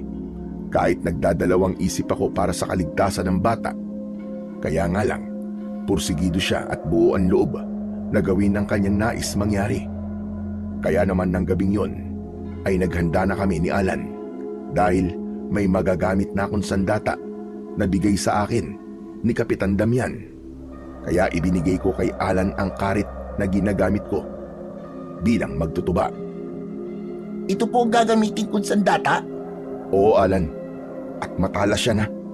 Itali mo sa bewang mo kasama ng kaluban para kapag may umatake sa iyong aswang ay may magagamit ka. Kailangan mo pa rin ng sandata kahit meron ka medalyon. Tama po kayo, Mang Erning. Magagamit ko nga po ito. Kaya nang sumapit ang gabi, ay nagsimula na kaming lumarga ni Alan. Ang gabi ay natatanglawan ng liwanag mula sa buwan na tila ba nakikiayon sa aming plano. Patungo kami sa mga punong aking kinakaritan. Tsak, gagawi uli roon ang mga lasinggerong aswang. Nalalaklak ng tuba galing sa puno ng nyog. Pumuesto kami ni Alan sa isang kubling lugar. Maya-maya pa ay may naramdaman kaming mga yabag na paparating. Tiniyak namin na hindi kami makikita. Ganun na lamang ang pagtataka ko nang makita ko si SPO2 Hector, ang pulis na nangako kay Kapitan na tutulong para pangalagaan ang baryo Nyugan. Bakit nandito siya? Kilala niyo po siya, Mang Erning? Oo, Alan. Siya yung pulis na kausap ni Kapitan Damian na magbabantay dito sa ating baryo. Baka po magbabantay nga siya kaya nandito siya. Baka alam niya pong dito pupunta ang mga aswang para uminom ng tuba. Pero hindi siya naniniwala sa aswang, Alan eh. Kaya nga nagtataka ako. Teka, ano yun? Bakit bigla siyang yumuko? Mang Erning, tignan mo. Diyos ko po, nagbabago po ang anyo niya. Ha? Anak ng teting. Isa rin siyang aswang. Isang aswang berbalang si SPO2. Kalaban pala siya, Mang Erning. Hindi siya kakampi. Anak ng tokwa, oo. Nagkunwari siyang hindi naniniwala sa mga aswang. Pero ang totoo, siya mismo ay kauri pala ng kampo ng kadiliman. Naku, lumipad na po siya papunta sa itaas ng punong nyog. Iinom siya ng tuba. Hindi ko rin alam kung bakit hilig nila ang uminom ng tuba. Siguro, may nakukuha silang lakas mula sa tuba na yun. May mga ingay na dumarating. Parang may mga lumilipad po. Hindi maaari to. Dumating na ang iba pa nilang kauri. Lalantakan nila ang mga tuba bago pa sila magasik ng lagim dito sa baryo at muling tatangin ng mga taong gusto nilang gawing biktima. Mang Erning, ito na rin po siguro ang pagkakataon para sa sinabi ko sa inyo. Mauuna po ako. Sigurado ka ba, Alan? Opo, Mang Erning. Kayang-kaya ko po ito. Umalis na nga si Alan mula sa aming pinagkukublian at nagpakita sa mga aswang berbalang. Yun ang naisip na plano ni Alan magpapakita siya sa mga aswang at hahayaan niyang tangayin siya nito para dalhin sa kanilang kuta. Kaya kitang-kita ko kung paano dinagit ng isang aswang si Alan at inilipad ito papalayo. Dahil hindi ko maaaring hayaan si Alan, kaya lumabas na rin ako sa aking pinagkukublian at binulabog ang mga aswang na lumalantak sa tuba. Nang makita ko ng isang aswang ay agad siyang lumipad sa akin. Hinayaan ko lang ito. Hindi ako gumawa ng anumang pagkilos para harapin ang aswang, kundi hinayaan kong dagitin din ako nito. Kaya maya-maya pa ay bitbit na ako ng aswang upang dalhin sa kanilang lungga. Umayon sa aming plano ang mga nangyari. Pareho kaming dinagit ng mga aswang upang ilipad at dalhin sa kanilang lungga. Doon ay makikita namin si Bal. Yun ang pag-asa namin, kaya ginawa namin ang ganung kapanganib na bagay. Nang nasa gubat na kami, ay ibinaba kami ng aswang. Saka pa lang ako kumilos para harapin ito. Tiyak, ganun din ang gagawin ni Alan. Hindi pa kami nagkikita sa gubat, pero malakas ang kutob ko na mahahanap namin ang isa't isa. Gamit ang armas na ibinigay sa akin ni Kapitan Damian, ay nagawa kong sugatan ang aswang na dumagit sa akin. Kaya natakot ito at iniwanan ako. Maya-maya pa ay nakarinig ako ng mga kaluskos. Inihanda ko ang hawak kong armas. Subalit, hindi pala yun panganib. Dahil si Alan ang lumikha ng kaluskos na yun. Nakita pala niya ang aking kinaroroonan. Buti na lang at nakita kita agad, Mang Erning. Ano nangyari? Anong ginawa sa'yo ng aswang na dumagit sa'yo? Nasugatan ko siya. Hindi niya ako nagawang atakihin, pero tumakbo na siya papalayo. Jack, babalikan tayo ng mga yun. Baka nga, kasama pa nila ang iba pa nilang kauri. Mang Erning, malamang ito na ang kuta ng mga berbalang. Oo, Alan. Hindi lang natin alam kung saan dito. Malamang ang pulis na nakita natin na nagbago ng anyo, siya ang pinuno ng mga aswang na yun. Nagkunwari pang tutulong sa baryo ang hayop, pero siya pala ang mismong pasimuno ng kadiliman. Dapat na nating malaman kung nasaan si Bal, Mang Erning. Tama ka. Yun ang unang dapat nating gawin. Masukal ang gubat, pero sapat ang liwanag ng buwan para makita namin ang lugar na maaari namang daanan. Kaya tinahak namin ang kasukalang yun hanggang sa makarinig kami ng mga ingay sa loob ng isang kuweba. Nagmanman kami saglit habang nakakubli sa mga makakapal na halaman. Kitang-kita namin ang mga aswang berbalang na lumalabas mula sa loob ng kuweba.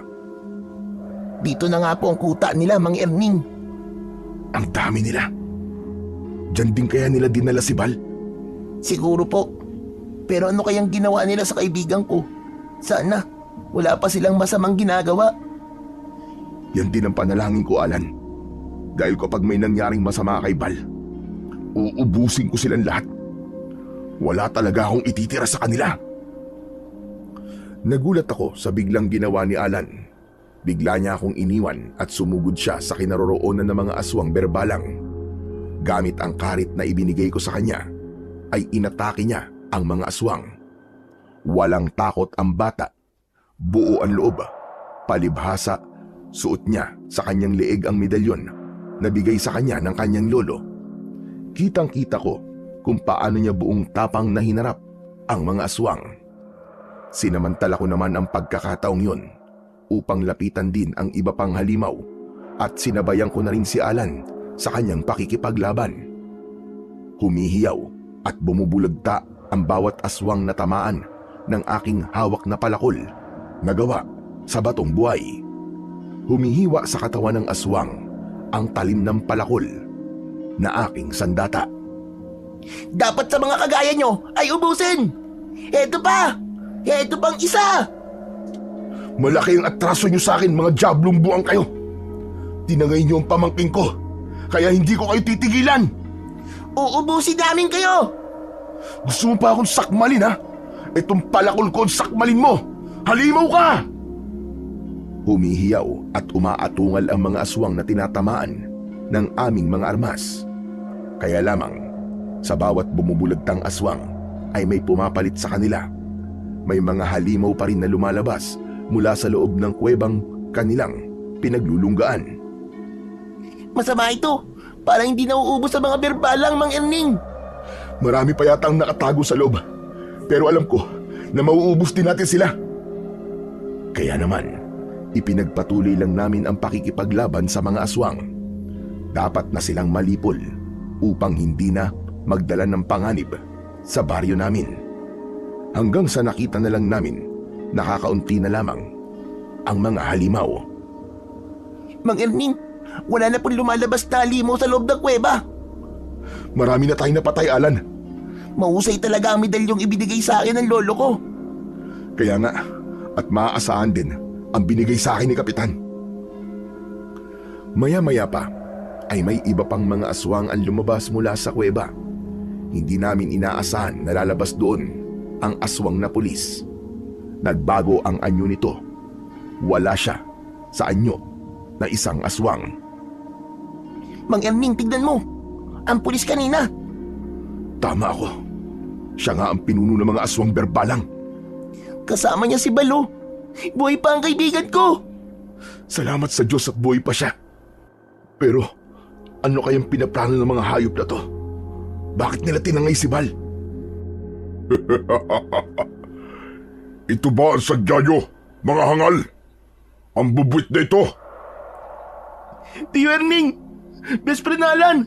Nandito kayo! Oo, Bal! Ililigtas ka namin! Huwag ka mag-alala, Bal. Gagawin namin ang lahat para makuha ka sa mga aswang na yan. Sa palagay nyo ba, ganun lang kadali yun? Na basta nyo na lang makukuha at mababawi ang batang ito sa amin? Iwan niyo ako! Pawalan niyo ako, mga hayop kayo! Hibang ka ba? Ba't ka namin papakawalan? Hindi pa nga namin nagagawa ang dapat na gawin sa'yo, bubuit. Ano bang gagawin niyo sa kaibigan ko? Ba't niyo siya dinala dito sa inyong lungga? Bakit siya dinagit ng mga kauri mong aswang? Hindi lang naman ito ang aming tinangay, kundi marami sila. Tama siya, Alan. May iba bang taga-baryo Nyugan na biyag ng mga aswang na ito? Ano bang kailangan nyo sa kanila? Bakit nyo sila kinuha?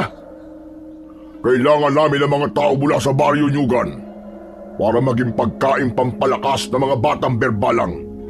Sariwang dugo ng tao ang magpapabilis sa kanilang paglaki. Ano? Mga bata na kauri nyo? Oo, Tio Erning. May mga babaeng aswang na nagsilang at nasa loob ng kuweba ang mga anak nila. Saka, inisa-isa nila ang mga biyag para patayin. At ang dugo ay ginagamit para ipadede sa mga batang aswang. At ang sariwang lamang loob naman ay ginagawa nilang pulutan kapag umiinom sila ng tuba. Dahil ang mga aswang berbalang ang siyang umuubos sa mga tuba mula sa puno ng nyog na inyong kinakaritan. Mas nagiging malalakas sila kapag nakakainom ng tuba mula sa nyog. Pinaniniwalaan nila na ahaba ang kanilang buhay. Mga hayop kayo. Mga diablong buang. Napakasama nyo. Kahit na ano pa sabihin mo, wala akong pakialam. Itong batang gusto niyong iligtas, bilang na rin ang buhay niya. Dahil nakatakda na rin siya para patayin at gawin dede ng mga batang aswang ang kanyang dugo. Tio Erning! Alan! Tulungan niyo ako! Ayoko pang mamatay! Wala silang magagawa para tulungan ka, bubuit. Kaya halika na sa loob dahil kailangan na ng mga batang aswang ang dugo mo. At kami naman mamaya ang magpapasasa sa sariwang lamang loob mo.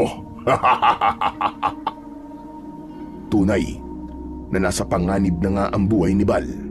Pero hindi ko hahayaang magtagumpay ang aswang sa kanyang pinaplano para kay Bal. Hindi ko hahayaang mapahamak ang pamangking ko. May ipinangako ko sa kanyang ama. Handa kong protekta ng anak niya, anuman ang mangyari.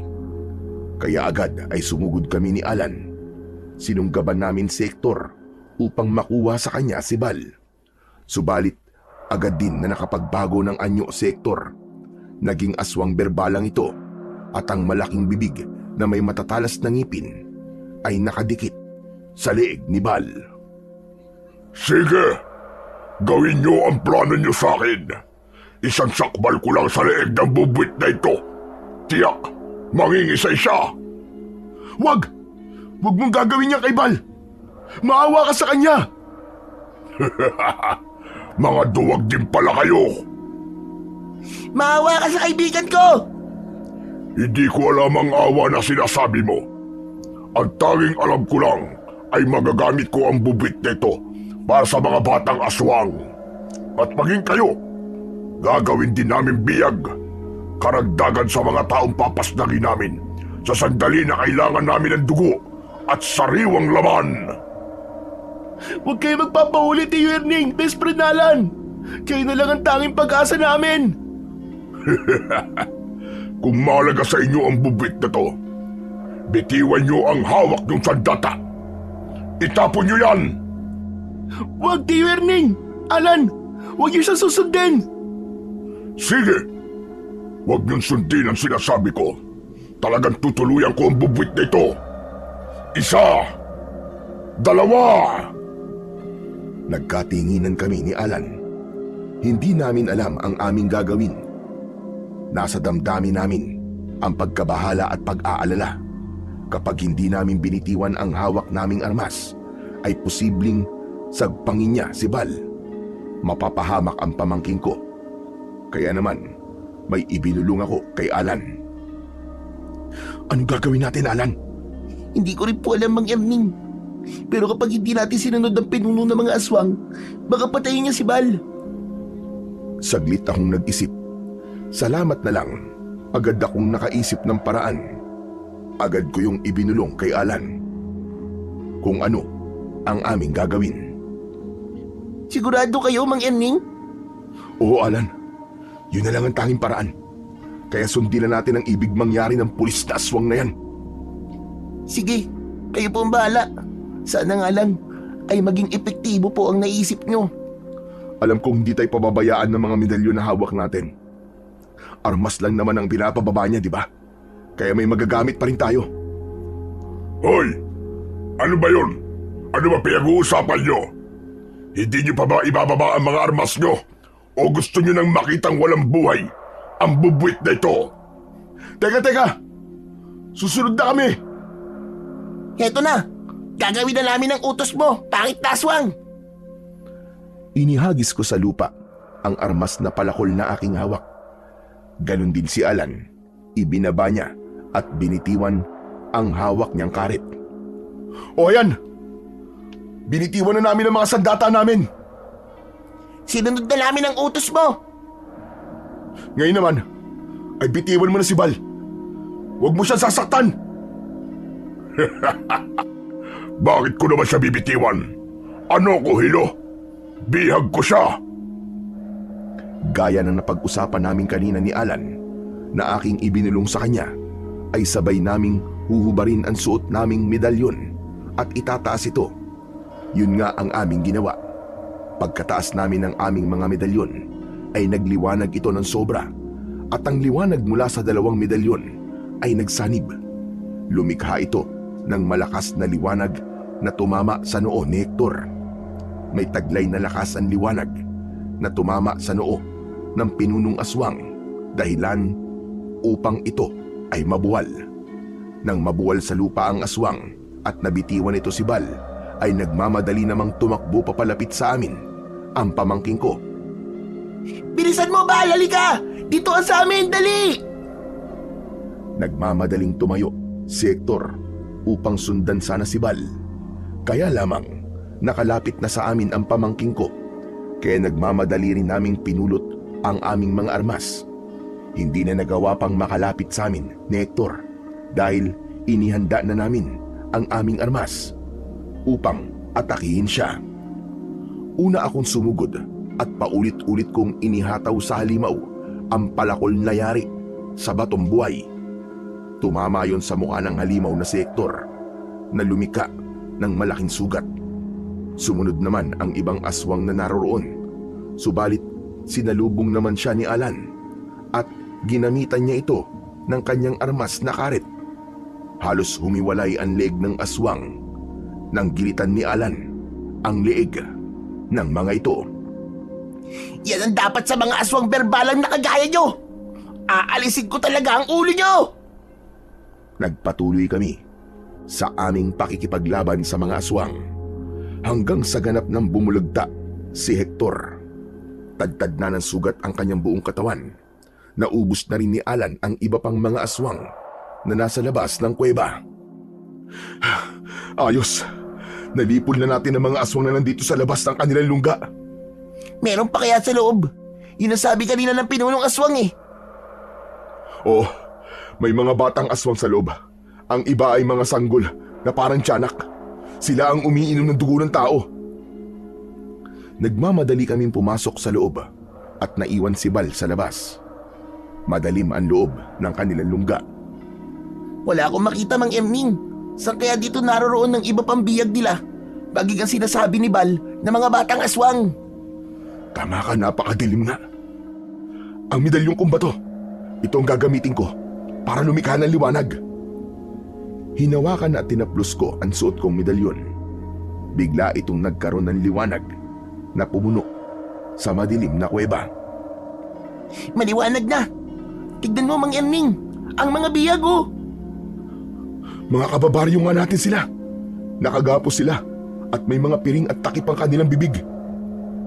Alagan natin sila, Mang Erning, para makalabas na sila sa kuweba. Nagtulungan kami ni Alan para kalagan ang mga biyag ng aswang.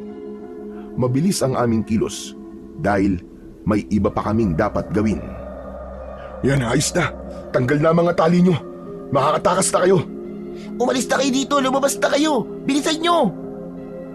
Salamat. Maraming salamat sa inyo. Sige na, bilisan nyo na. Lumabas na kayo nitong kuweba. Nagmamadaling lumabas ang mga kababaryo kong ginawang biyag ng mga aswang. Nang makalabas na sila, ay kailangan naman naming hanapin ang sinasabi ni Bal na mga batang aswang. Kaya lamang, wala kaming makita. Nasaan na ba mga batang aswang na sinasabi ni Bal? Wala naman sila rito ah. Pero ang pinunong aswang na rin na nagsabi kanina na may mga kasama silang mga batang aswang at sanggulang iba. Pero nasaan? Hindi tayo pwedeng umalis dito hanggang hindi natin sila nakikita. Tama ka, Alan. Dahil kailangan sila man ay malipol din natin. Kung hindi natin sila malilipol at aalis tayo dito, sila ang susunod na maghahasik ng lagim sa baryo natin. Nagtiyaga kami sa paghahanap hanggang may pumatak na malagkit na likido sa braso ko. Napatingala ako at gano'n na lamang ang pagkagulat ko dahil nakita ko na tila mga paniki na nakabitin ng patiwarik ang mga sanggol. Agad ko ring itinuro kay Alan. Hindi rin siya makapaniwala, kaya nakabuo kami ng desisyon. Ngayong alam na namin kung nasaan ang mga batang aswang, ay nagpasya na kaming lumabas ng kuweba. Nang makarating kami sa bukana ng kuweba, ay pinagdikit muli namin ang aming mga medalyon.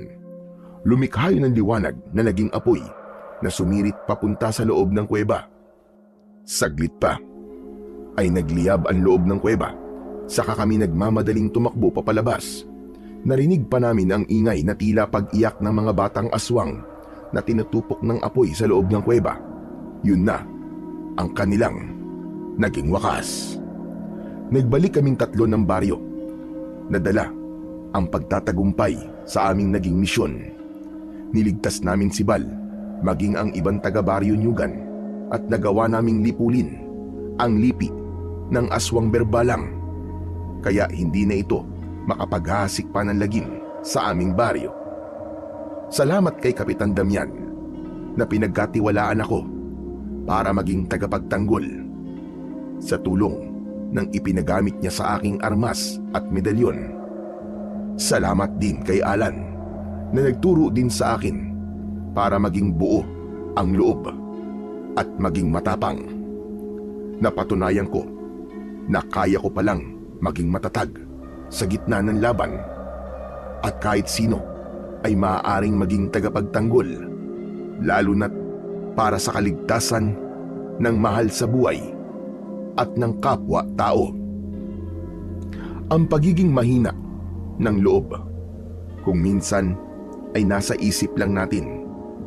Subalit kapag dumating ang pagkakataon na may mahal sa buhay tayong nasa panganib, natututo tayong maging matapang at maging buo ang loob upang siya ay ating tulungan at iligtas sa tiyak na kapahamakan sa tulong ng ating pananampalataya at ng Diyos na lumikha.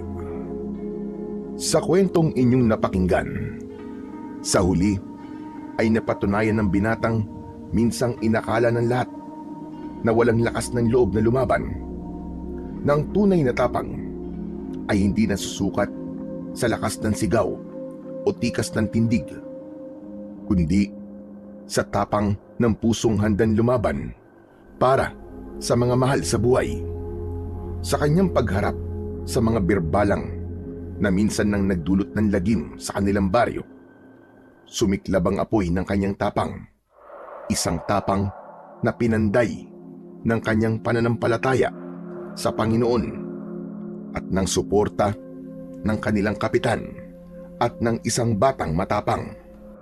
At dahil sa kanilang pagpupursige, ay nagawa nga nilang matalo ang paggasik ng lagim ng mga berbalang at muling nanaig ang kapayapaan sa kanilang baryo. Sa kanyang kwento, iisa ang malinaw. Ang tunay na bayani ay hindi ipinanganak na walang takot, kundi yaong kayang lampasan ang takot para sa kabutihan ng mas nakararami.